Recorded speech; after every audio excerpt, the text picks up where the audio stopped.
பத்மாவின் வாழ்க்கை பயணம் வாங்க பார்க்கலாம்.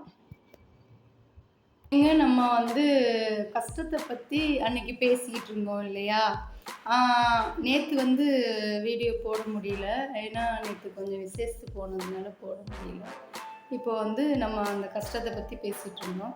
அதாவது நம்ம மறக்கவே முடியாத ஒரு மன ரீதியாக கஷ்டப்பட்டு ஐயோ நம்ம இருக்கக்கூடாதுன்னு நினச்ச நேரம் உங்களுக்கு ஞாபகம் இருக்கா? இருக்கா? என்ன சொல்லுங்க, அதை எப்படி மறக்க முடியும்னு கேட்குறீங்களா? என்ன சொல்லுங்க? ஹேமா சந்துரு, கண்டிப்பாக அதெல்லாம் நம்மளால் மறக்கவே முடியாது. அப்படி இல்லாத அந்த அந்த நினைவுலாம் இப்போ நினச்சா கூட என்னால் தாங்கிக்க முடியல.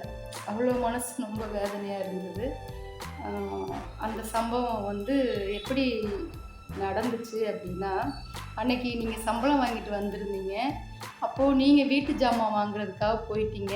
பாப்பாவுக்கு அன்னைக்கு ஸ்கூல் இருந்துச்சு, அது பாப்பா ஸ்கூல் போயிடுச்சு. தம்பி மட்டும் ஃபஸ்ட் ஸ்டாண்டர்ட் படிச்சுக்கிட்டு இருந்தான். அப்போது அவன் பசங்களோட குட்டி பசங்க நம்ம தெருவில் விளாட்றதுனால போய் விளாண்டுக்கிட்டு இருந்தான். அப்போது நம்ம அந்த சைடு பார்த்திங்கன்னா நமக்கு உப்பு தண்ணிக்கு ரொம்ப கஷ்டம்தான். போர் வாட்டரே ரொம்ப கம்மியாக தான் வரும். அப்போ 4 வீடுங்கும்போது தண்ணி இருக்காது. அப்போது நம்ம நல்ல தண்ணி தான் பிடிச்சி தான் நம்ம 15 நாளைக்கு ஒரு தடவை நல்ல தண்ணி வரும். அந்த நல்ல தண்ணியை வச்சு தான் நம்ம 15 நாளும் யூஸ் பண்ணிக்கணும். அப்போ 4 வீட்டுக்காரவங்களும் இந்த தடவை தண்ணி வந்தால் நம்ம பிடிக்கணும், இன்னொரு தடவை தண்ணி வந்தால் அவங்க ஃபஸ்ட்டாக பிடிக்கணுங்கிற மாதிரி நம்ம பேசி வச்சு அப்படி தான் நம்ம தண்ணி பிடிச்சிட்டு இருந்தோம். அப்போது அன்னைக்கு நம்ம பிடிக்கிற நாளாக இருந்துச்சு தண்ணி. நம்ம பிடிக்கிற நாளாக இருந்துச்சு. அப்போ பக்கத்து வீட்டுக்கார அண்ணா என்ன சொன்னாங்க, ஏம்மா பைப்பு ரொம்ப இறுகி இருக்குமா, ஏன்னா குழாயில் மாட்ட முடியல, நீ கொஞ்சம் சுடு தண்ணி வச்சுட்டு வாம்மா அப்படின்னாரு. சரிங்கண்ணா அப்படின்னு சொல்லிட்டு நான் வச்சுக்கிட்டு இருந்தேன். அப்போல்லாம் எனக்கு சில நினைவுகள் பின்னாடி வர்றது எனக்கு முன்னாடியே கொஞ்சம் அந்த மாதிரி நான் நினைக்குவேன். அந்த மாதிரி நினைக்கிற டயத்தில் நான் உடனே கடவுளை கும்பிட்டுருவேன். கடவுளே எனக்கு இந்த மாதிரி நினைவுகள் வரக்கூடாது, எதுவும் நல்லது தான் நடக்கணும், கெட்டது நடந்துடக்கூடாதுன்னு நான் அப்போ நினச்சிக்கிட்டே இருப்பேன். அப்போது என்ன பண்ணேன், சுடு தண்ணியே வச்சுக்கிட்டே இருந்தேன். அப்போ வைக்கும் போதே யோசனை, அந்த அடுப்புக்கிட்ட நின்றுக்கிட்டு இருக்கேன். வைக்கும் போதே யோசனை, ஐயோ நம்ம சுடுதண்ணியை இப்போ காஞ்சிருச்சு, சுடுதண்ணியை எடுத்துக்கிட்டு போகிறோம், தம்பி வந்துட்டா அப்படின்னு தான் சொன்னேன். அவன் அப்படியே அவன் மேலே மூஞ்சியில் சுடு தண்ணி விழுந்துருச்சு. ஐயோ அந்த நினைவுகளை என்னால் இனி வரைக்கும் அதை நினச்சாலே திருப்பி அப்படி ஒரு எதிரிக்கு கூட அப்படி ஒரு சூழ்நிலைகள் வரக்கூடாதுன்னு நான் நினைக்கிறவ. இன்னி அப்படி ஒரு சம்பவம்லாம் நான் நடந்துடவே கூடாது. நான் இன்னி வரைக்குமே ரொம்ப ஜாக்கிரதையாக இருப்பேன். அப்படி யாரும் நான் தண்ணி காய வச்சுனா நான் தண்ணி கொண்டு வரேன், தள்ளிக்கோங்கன்னு சொல்லிக்கிட்டே வருவேன். அந்த நினைவுகள் அந்த விஷயம் நடந்ததுக்கப்புறம். அப்போது அந்த வீட்டுக்கு வாசப்படி எப்படின்னாக்கும், இப்படி நாங்கள் வீட்டுக்குள்ளேருந்து வரணும், இப்படி படி ஏறி இப்படி திரும்பணும். அப்படிங்கும்போது நான் இப்படி வாரேன், தம்பி இப்படி அந்த கார்னரில் அப்படியே தட்டிக்கிட்டான், மூஞ்சியில் பட்டுருச்சு. ஐயோ தம்பி அப்படின்னு சொல்லிட்டு மூஞ்சியை தொடுறேன். அப்படியே மூஞ்சியெல்லாம் அப்படியே கையில் தோலாக இருக்குது, வெள்ளையாக என் பிள்ளை மூஞ்சி வெள்ளையாக ஆயிடுச்சு. ஐயோ என் பிள்ளைய நானே இப்படி பண்ணிட்டேனேன்ட்டு அழுது கூப்போம். என்னால் யோசிக்கவே முடியல. அப்புறம் என்னாச்சு, பக்கத்து வீட்டுக்கார அண்ணா உடனே ஆட்டோவை கூப்பிட்டு ஆட்டோவில் உட்காந்து, நம்ம எப்பயுமே ஒரு டாக்டர்கிட்ட பார்ப்போம். அந்த டாக்டர் அன்னைக்கு இல்லை, நம்ம வீட்டுக்கிட்டே தான் இருப்பார், அவர் அங்கே இல்லை. அப்போது பஸ் ஸ்டாண்டுக்கிட்ட தான் ஒரு டாக்டர், அவர்கிட்ட தான் நம்ம பிள்ளைய தீர்ப்போம். உங்களுக்கு பிள்ளைங்கன்னா உயிர். ஐயோ அந்த மனுஷனுக்கு நான் என்ன பதில் சொல்வேன்? என் பிள்ளை துடிச்சிருச்சு, என் பிள்ளை வலி தாங்காதே. ஐயோ ஆனால் கடவுள் கெட்டதுலேயே ஒரு நல்லதுங்க. ஏன்னா அன்னைக்கு மட்டும் தம்பி கண்ணை முல்லைன்னா என் பிள்ளையோட கண்ணே போயிருக்குங்க. ஏன் அழுகிறேன்னு கேட்குறீங்களா? இப்போ எனக்கு இன்னும் எத்தனை வருஷம் சென்று அந்த நிகழ்வை சொன்னாலும் என்ன அறியாமலே எனக்கு அழுக வந்துடுவேன்னா, அவன் அந்த அளவுக்கு ஒரு வாரம் முழுவதும் என் பிள்ளை துடிச்சு போயிட்டான். அப்புறம் உடனே அந்த டாக்டர்கிட்ட போயிட்டு அப்புறம் உங்களுக்கு ஃபோன் பண்ணி அப்புறம் நீங்கள் அங்கே இருந்து ஹாஸ்பிட்டலுக்கு வந்துட்டீங்க. நான் அப்படியே நீங்கள் அங்கே ஹாஸ்பிட்டல்லையே என்னை அடித்து கொன்றுவீங்கன்னு நான் நினச்சி அடித்து கொன்னாலும் பரவாயில்ல, என் பிள்ளைய நான் அப்படி பண்ணிட்டேனேன்னு அழுதுகிட்டு கத்திக்கிட்டு இருக்கேன். அப்போ டாக்டர் அங்கே எப்பயும் பார்க்குற டாக்டர் இல்லை, எனக்கு அவர் புதுசாக இருந்தனால என்னால் அவரை எப்படி பார்ப்பாரு என்னங்கிறது எனக்கு தெரியல. அப்போது உடனே நம்ம அங்கே நீங்களும் வந்துட்டீங்க. வந்து நான் கற்றுன்னு கத்துறேன்.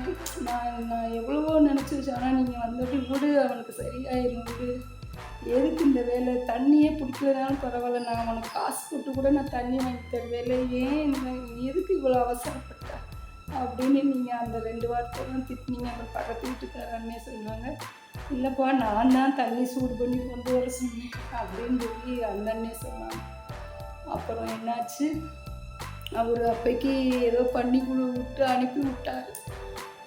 ஆனால் எனக்கு நம்ம பார்க்குற டாக்டர்கிட்ட பார்த்தா தான் என் பிள்ளைக்கு வந்து சரியாகும் அப்படின்ட்டு நான் என்ன பண்ணிட்டேன், திருப்பி சாயந்தரம் அந்த டாக்டர் வந்துட்டார். அப்புறம் அவர்கிட்ட கூட்டிகிட்டு போய் அவர் காலில் விழுந்து, சார் என் பிள்ளை மூஞ்சி மறுபடியும் எனக்கு பழைய மாதிரியே வந்துடணும் சார், என் பிள்ளை ரொம்ப துடியாக துடிச்சிட்டேன் சார், நானே இப்படி பண்ணிட்டேன் சார் அப்படின்னு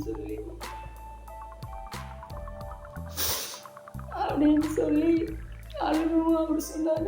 எனக்கு பிள்ளை பிறந்தது 2 பிள்ளைங்களுமே பிறந்தது ஜிஹெச் தான். அப்போது வளர்ந்தது வந்து அதுகளுக்கு ஏதாவது ஒன்றுன்னா நான் இவர்கிட்ட தான் போய் காமிப்பேன். அதனால சின்ன வயசுலேருந்தே பார்க்கறதுனால அவருக்கு நல்ல நம்ம ஃபேமிலி டாக்டர் மாதிரி தான் அவர். என்ன சொல்கிறீங்க? ஆமாம். அப்போது அவர் என்ன பண்ணார், பத்மா உன் மகனுடைய மூஞ்சியை பழைய மாதிரி கொண்டு வரது ஏன் பொறுப்பு, நீ அழுகாத விடு, சரி பண்ணிடலாம், நீ அழுகாதன்னு என்கிட்ட சொன்னார். அப்போது ரொம்ப கேர் எடுத்து என் பிள்ளைய பார்த்தாரு. அதெல்லாம் அந்த டாக்டர் நான் இன்னி வரைக்கும் அதான் சொல்லல, ஒருத்தர்கிட்ட ஒரு உதவி நம்ம பெற்றுனோன்னா சாகுற வரைக்கும் அதை மறக்கக்கூடாது. நம்ம காசு கொடுத்து தான் வைத்தியம் பார்க்குறோம், இருந்தாலும் என் பிள்ளை முகத்தை ஒரு தழும்பு இல்லாமல் அப்படி அவ்வளோ ஒரு க்ளீனாக கொண்டு வந்துட்டார் என் பிள்ளை மூஞ்சியை. அதுக்காகவே அவளுக்கு கோடி நன்றி சொல்லணும் அந்த டாக்டருக்கு. சரிங்களா? அப்போது என்னாச்சு, காலையிலையும் சாயந்தரமும் ஆன்டிபயோட்டிக் அந்த ஊசி நரம்புலேயே ஊசி போடுவார். காலையிலையும் சாயந்தரமும் அது மாதிரி 10 நாள் ஊசி போட்டார். 10 நாள் ஊசி போட்டார் தம்பிக்கு. அப்புறம் ஒரு ஆயில்மெண்ட் எழுதி கொடுத்தார், இவருடைய டப்பா. அது எனக்கு பேர் சொல்லலாமா என்னன்னு எனக்கு தெரியல, ஆனால் தீப்பட்ட காயத்துக்கு அப்படி ஒரு பெஸ்ட்டான மருந்து சில்வர் எக்ஸ் ஆயில்மெண்ட்டு. சொன்னால் எல்லாத்துக்கும் யூஸ் ஆகும்ல, சொல்லுவோம். அதனால என்ன இருக்குது, டாக்டர் தானே எழுதி கொடுத்தாரு, சொல்ல வேணாம். இல்லை அதனால என்ன இருக்குது, அதனால ஒன்றும் இல்லை, டாக்டர் தானே எழுதி கொடுத்தாரு. அதுதான் அதை போட்டு தான் என் பையனுக்கு அந்த பழைய ஃபேஸ் அப்படியே ஒரு தழும்பு இல்லாமல் அப்படியே வந்துருச்சு. அப்போ டாக்டர் சொன்னார், பத்மா நம்ம உடம்புல 7 தழும்பு இருக்கும், 7 தோல் இருக்கும். சின்ன வயசில் அவனுக்கு ஆனதுனால அவனுக்கு பழைய ஃபேஸ் அப்படியே வந்துருச்சு, நீ ஒன்றும் கவலைப்படாத, இனி அவன் நல்லா ஆயிடுவான் அப்படின்னு சொல்லி 1 மாதம் என் பிள்ளைக்கு வந்து அப்படியே அந்த ஆயில்மெண்ட் காலையிலே சாயந்தரம் மதியம் அப்படியே சொதன்னு மூஞ்சியெல்லாம் போட்டு விடுவேன். அந்த ஆயில்மெண்ட் பேர் வந்து சில்வர் எக்ஸ் ஆயில்மெண்ட். சரிங்களா? அது ரொம்ப யூஸ்ஃபுல்லாக இருந்துச்சு. ஆனால் அது அப்போயே அந்த ஆயில்மெண்ட் வந்து ஒரு டப்பா 500 ரூபா வந்துச்சுன்னு நினைக்கிறேன். அந்த டப்பா வந்து ஒரு 3 நாளைக்கு ஒரு தடவை வாங்குற மாதிரி இருந்துச்சு. ஏன்னா அவனுக்கு அவ்வளோ போட்டு விடுவேன். என் பிள்ளைக்கு என் பிள்ளை பார்த்திங்கன்னா நைட்டெல்லாம் துடிப்பு தாங்க முடியாது, அம்மா எரியுதுமா. நான் 1 வாரம் நான் பைத்திய மாதிரி ஆயிட்டேன் இல்லையா? நீங்கள் கூட விடுடி நீங்களும் 1 வாரம் தூங்கவே இல்லை, என்னோட முழிச்சுக்கிட்டே இருக்கீங்க. நான் என் பிள்ளைய மடியில் போட்டு என் பிள்ளைய நானே இப்படி பண்ணிட்டேனே, நான் இப்படி பண்ணினதுக்கு நான் உயிரோடையே இருக்கக்கூடாதுன்னா அப்படியே புலம்பிட்டு அழுகுவேன். அப்போது அந்த பக்கத்தில் இருக்கவங்க டீச்சர் அவங்க எனக்காக என் பிள்ளைக்காக ப்ரேயர் பண்ணிக்கிட்டே இருப்பாங்க.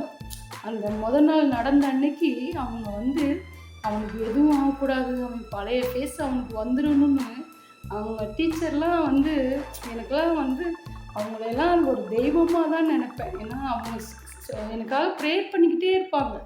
நைட்டெல்லாம் உட்காந்து ப்ரேயர் பண்ணுவாங்க. அப்புறம் எரிச்சல் தாங்கன்னா அப்போ எங்கள்கிட்ட டேபிள் ஃபேன் இல்லை.